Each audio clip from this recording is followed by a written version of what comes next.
Hello students, how are you all? I hope you all are fine.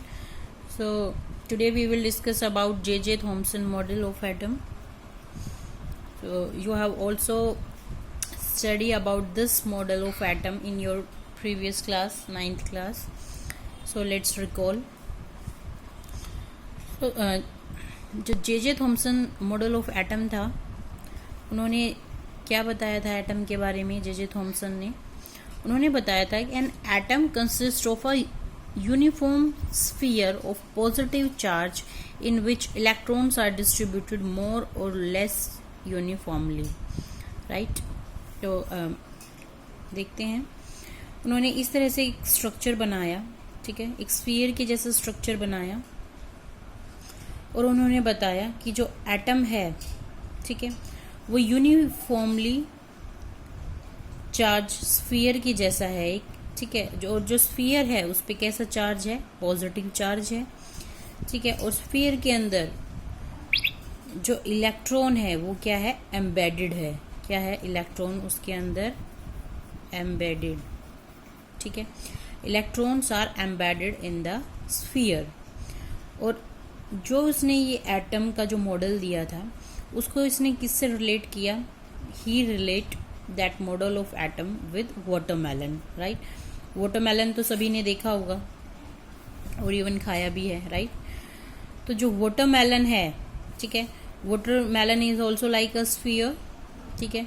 तो जो watermelon में जो सारा इंटरनल जो रेड पोर्शन होता है, ठीक है, उसके साथ उसने कंपेयर किया। जो रेड पोर्शन है वो क्या है? पॉजिटिव चार्ज है, ठीक है।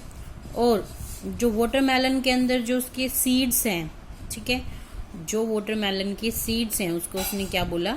इलेक्ट्रॉन्स बोला।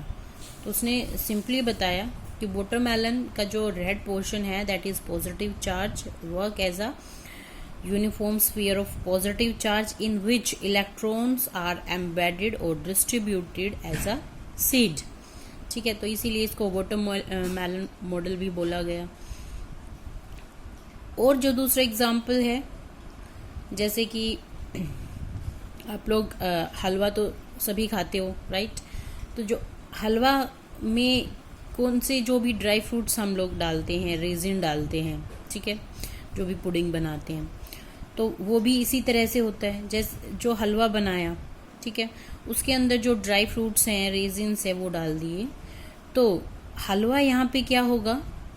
वो होगा पॉजिटिव चार्ज, okay.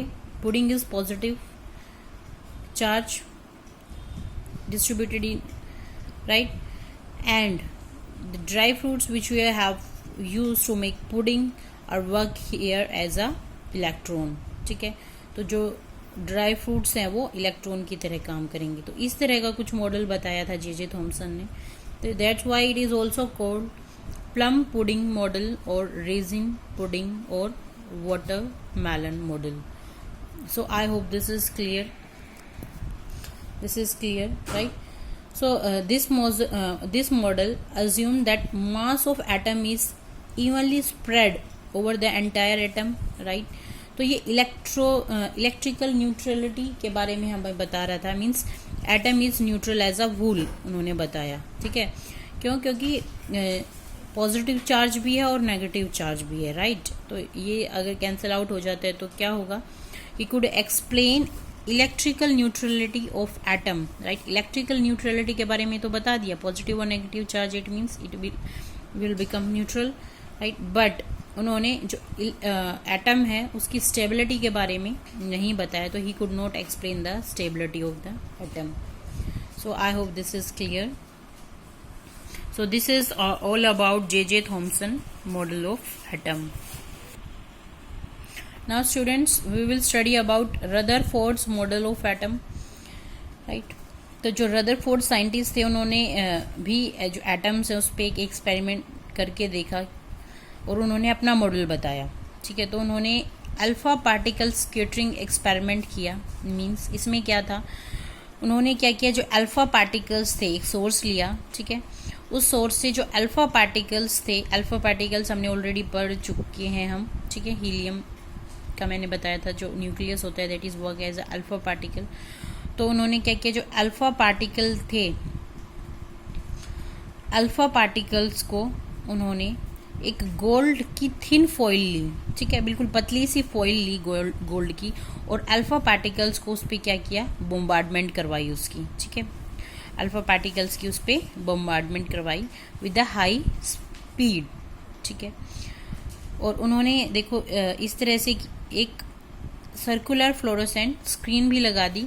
अगर यहाँ पे कोई भी रेज निकलती हैं या फिर जो भी अल्फा पार्टिकल्स इसे स्ट्राइक करते हैं तो वो जिस डायरेक्शन में जाएंगे उसके अकॉर्डिंग उन्होंने क्या किया, एक सर्कुलर फ्लोरोसेंट स्क्रीन लगाई, ठीक है।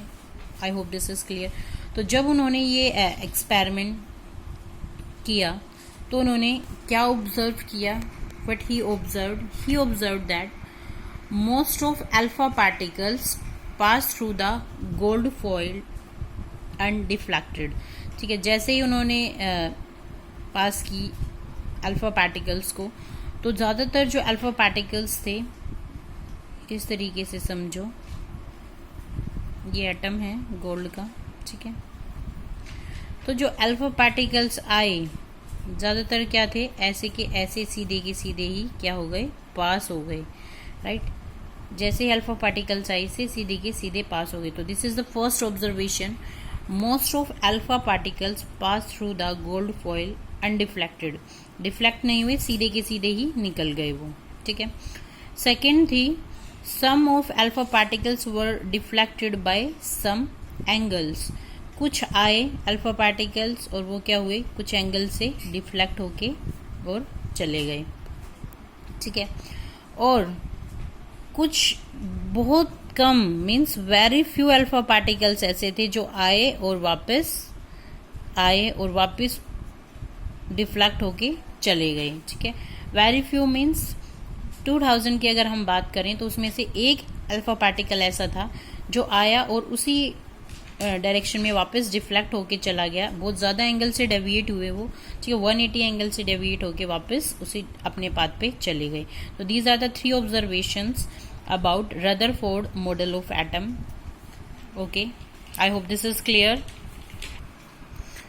सो you can see here some of alpha particles, जो फर्स्ट ऑब्जर्वेशन थी, आए ऐसे कैसे सीधे के सीधे वो क्या हुए, बिना डिफ्लेक्टेड चले गए। दूसरे आए और कुछ एंगल से अल्फा पार्टिकल्स डिफ्लेक्ट हुए, कुछ एंगल से डिफ्लेक्ट हुए। और बहुत कम ऐसे अल्फा पार्टिकल्स थे जो सीधे आए, मतलब और एक बड़े एंगल से क्या हुए, वो डिफ्लेक्ट होके चले गए, ठीक है, अपने पाथ को फॉलो करके, and reflected back their own path, right. So I hope this is clear. तो जो भी ये ऑब्जर्वेशंस थी, इन ऑब्जर्वेशंस के बेस्ड पे जो रदरफोर्ड थे उन्होंने कंक्लूजन निकाला कि क्या कंक्लूजन था। तो जो फर्स्ट कंक्लूजन निकाला अल्फा पार्टिकल जो अनडिफ्लेक्टेड थे उसके बेस पे, तो वो था, since most of alpha particles pass through the foil undeflected, it indicates the most of the space in the atom is empty, right. ज़्यादातर जो फर्स्ट था उन्होंने क्या बोला था कि अल्फा पार्टिकल्स जो पास हो रहे हैं वो क्या है, अनडिफ्लेक्टेड हो रहे हैं, राइट। तो अनडिफ्लेक्टेड हो रहे हैं उसका मतलब क्या है कि जो स्पेस है एटम का, ज़्यादातर जो स्पेस है वो क्या है, एम्प्टी है, राइट। तो that is the reason why these alpha particles और most of the alpha particles pass through these foils get undeflected, right, because the space inside the atom is mostly empty. I hope this is clear. So let us talk about the second observation. उसका क्या conclusion था। second जो observe किया उन्होंने, क्या किया कि जो कुछ अल्फा पार्टिकल्स थे वो क्या थे, डिफ्लेक्ट हो रहे थे but very small angle, right, they are showing very small angle. तो जो भी डेविएशन हो रहा है, ठीक है, जो भी अल्फा पार्टिकल्स में डेविएशन हो रहा है, means they are positively charge, right, they are not just strike here, strike नहीं हुए हैं, यहाँ से डेविएट हो गए हैं। तो मीन्स यहाँ पे भी कोई ऐसा पॉजिटिव चार्ज है जो इनको डेविएट कर रहा है, राइट, कोई पॉजिटिव चार्ज है जो डेविएट कर रहा है। And we know the phenomena that like charges always repel each other. तो यहाँ पे पॉजिटिव चार्ज है तो यहाँ पे भी क्या होगा, पॉजिटिव चार्ज होगा। तो उन्होंने क्या किया, उन्होंने बताया the centre of an atom has a positively charged body. जो एटम के बीच में एक पॉजिटिवली चार्ज बॉडी है दैट इज कॉल्ड न्यूक्लियस। तो जो न्यूक्लियस है, न्यूक्लियस की जो डिस्कवरी थी वो किसने की थी? रदरफोर्ड ने, right. Rutherford discovered nucleus which repel positively charged alpha particles and then explain scattering phenomena. I hope this is clear कि कोई पॉजिटिव चार्ज तो एग्जिस्ट कर रहा था एटम के अंदर, जो भी अल्फा पार्टिकल्स आ रहे थे उनको क्या कर रहा था? डिफ्लेक्ट कर रहा था, राइट। डिफ्लेक्ट क्यों हो रहे थे? क्योंकि alpha particles having positively charge and if there is positive charge तो दूसरा भी एटम में भी कुछ पॉजिटिव चार्ज है जो उसको क्या करेगा? रिपेल करेगा। I hope this is clear. So the next thing is almost all the mass of the atom is concentrated in the nucleus. Means सारा का सारा जो मास था, ठीक है, एटम का, वो कहाँ पे था? बीच में न्यूक्लियस उसको कंसिस्ट कर रहा था। Means it is heavy enough, right, it is heavy enough to deviate the alpha particles. तो मीन्स अल्फा पार्टिकल्स को कौन डेविएट कर सकता है? ठीक है, इससे कोई ना कोई थोड़ा सा अमाउंट तो उसकी ज़्यादा थी, राइट। इसी वजह से वो क्या कर रहा था? जो अल्फा पार्टिकल्स थे उनको डेविएट कर पा रहा था। तो that is the nucleus which is found. Next is the size and the volume of nucleus is very small as compare to the total size and the volume of atom. ठीक है, जो nucleus था उसका size as compare to atom, atom के size की अगर हम बात करते हैं तो न्यूक्लियस का साइज उसके साइज के कंपैरिजन बहुत ही छोटा था। It is very small as compare to the atom, because जो सीधे के सीधे पार्टिकल्स आ रहे थे, वन केस हमने देखा कि बहुत कम अल्फा पार्टिकल्स थे जो सीधे आए और डेविएट हो गए, राइट, सीधे ही अपने पाथ पे डेविएट हो गए थे। तो जो वो बहुत ही कम अल्फा पार्टिकल्स थे, राइट, जो डेविएट हुए।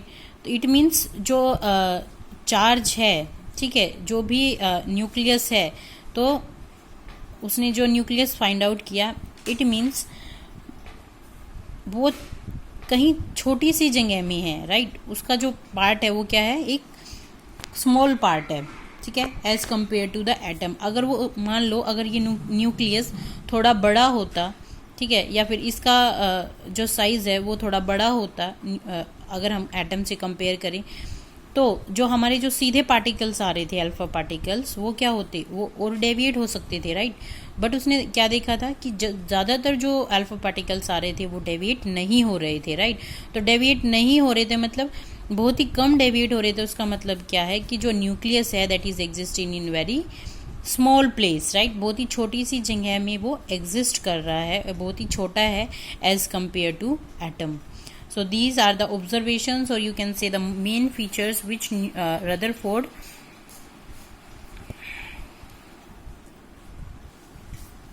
see, right? I hope this is clear. So जो Rutherford थे, उन्होंने जो एटम का स्ट्रक्चर दिया था वो कुछ ऐसा था, ठीक है।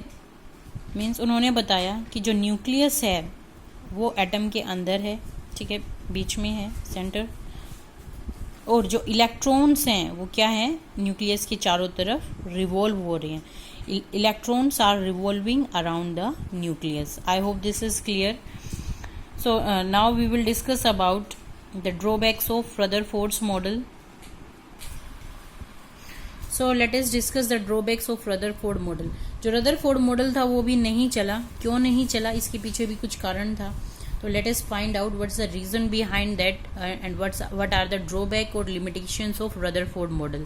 ठीक है, देखो रदरफोर्ड ने क्या बताया था, जो न्यूक्लियस है वो एटम के बीच में है, ठीक है, और न्यूक्लियस के चारों तरफ जो इलेक्ट्रॉन्स है वो क्या हो रहे हैं? रिवॉल्व हो रहे हैं, right, they are revolving around the. इस तरह से उन्होंने बताया कि ये एटम में ये बीच में न्यूक्लियस है, ठीक है, दिस इज न्यूक्लियस, और जो इलेक्ट्रॉन्स हैं वो इसमें क्या कर रहे हैं? रिवॉल्व कर रहे हैं। These are the electrons which are revolving, ठीक है। बट जो इलेक्ट्रॉन्स रिवॉल्व कर रहे थे न्यूक्लियस के चारों तरफ, तो एक साइंटिस्ट थे Maxwell. According to Maxwell theory of electromagnetics, ठीक है, जो मैक्सवेल थे उन्होंने एक थ्योरी दी थी इलेक्ट्रोमैग्नेटिक्स, और वो थ्योरी क्या बताती थी हमें?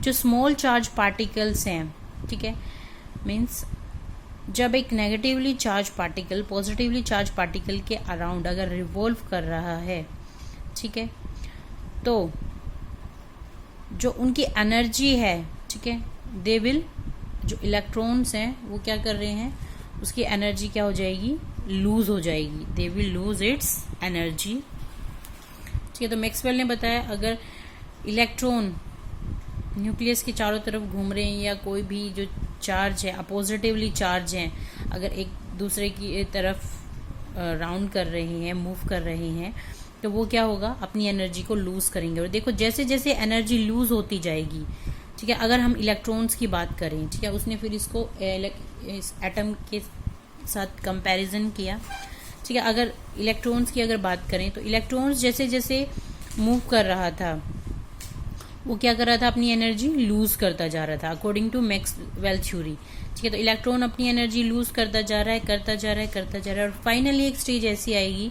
जब इलेक्ट्रॉन क्या हो जाएगा, इसमें ड्रॉप हो जाएगा, न्यूक्लियस में ड्रॉप हो जाएगा। ठीक है, और and the finally stage will come when electron loses its energy and will drop into the और fall into the न्यूक्लियस में फैल हो जाएगा, और जो एटम था it will you can say it will destroy, okay, but it will not show the stability of atom. So that's the reason why Rutherford's model of this atom does not work. ठीक है, ठीक है, ये भी काम नहीं किया क्योंकि इन्होंने क्या किया था, बस इन्होंने बताया था कि जो इलेक्ट्रॉन्स हैं वो न्यूक्लियस के चारों तरफ क्या कर रहे हैं, रिवॉल्व कर रहे हैं, राइट, इलेक्ट्रॉन्स इसके तरफ रिवॉल्व कर रहे हैं, बट इन्होंने जो इलेक्ट्रॉन्स में कोई भी जो उसका डिस्ट्रीब्यूशन था इलेक्ट्रॉन्स का वो बताया नहीं। उन्होंने जो भी एनर्जी सेल्स थे, ठीक है, उनके बारे में नहीं बताया, डिस्ट्रीब्यूशन ऑफ इलेक्ट्रॉन्स के बारे में नहीं बताया, इसीलिए जो ये रदरफोर्ड मॉडल था it does not work further. इन्होंने जो भी स्टेबिलिटी थी एटम की, राइट, उसके बारे में नहीं बता सके ये, तो ये जो मॉडल था वो फेल हो गया। और it could not also explain the existence of certain definite lines in the hydrogen spectrum, right. तो जो भी हम स्क्रीन लगा के, ठीक है, जो भी टेस्ट कर रहे थे अब तक, तो वेरियस कलर्स के साथ जो स्पेक्ट्रम आता है वो भी ये शो नहीं कर सका। So these are the drawbacks of Rutherford model. I hope this is clear to you.